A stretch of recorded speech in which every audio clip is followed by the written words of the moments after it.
প্রভাব খাটিয়ে সব শহরে চলে আসছে। বুঝতে পেরেছেন তো? সব শহরে চলে। এখন দুইজন শিক্ষকের মধ্যে একজন যদি মহিলা ম্যাটারনিটি লিভে যায়, কয়জন শিক্ষক আছে? একজন থাকে স্যার। কয়জন আছে?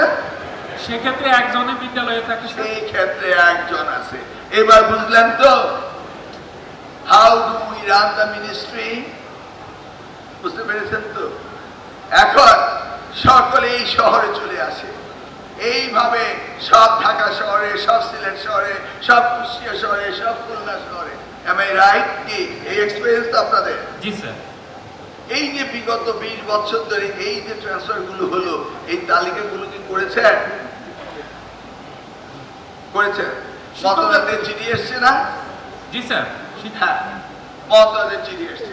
যারা এইভাবে বিগত 20 বছর ধরে ওই ফাঁকি দিয়ে স্কুলের মানে গ্রামের স্কুল থেকে ফাঁকি দিয়ে শহরে এসছেন, তাদের সকলকে গ্রামে আবার যেতে হবে। আপনি কি আমার সাথে আছেন?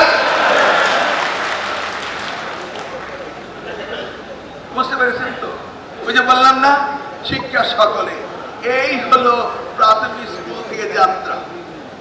তারপরে 2017 সাল থেকে 2026 সাল, অলমোস্ট 10 বছর।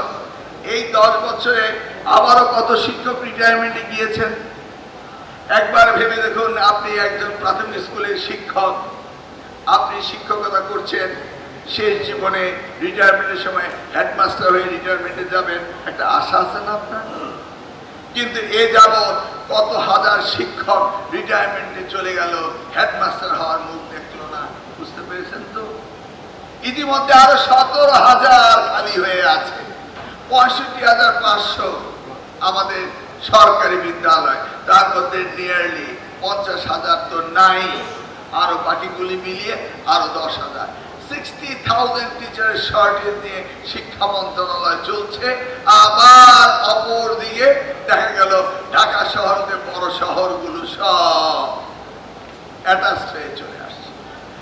অতএব তালিকা করবেন, আমি সচিবকে বেশ আগেই বলেছি, তালিকা করবেন এবং তাদেরকে সবাইকে স্ব স্ব স্থানে ফেরত পাঠাবেন।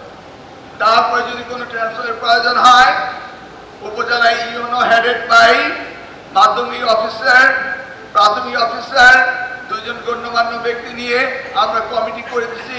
সেই কমিটি সিদ্ধান্ত নেবে। সেই কমিটির সিদ্ধান্ত যদি কেউ অসন্তুষ্ট হন, তাহলে আমরা রয়েছি, তাই না? হঠাৎ করে আমাদের কাছে আসার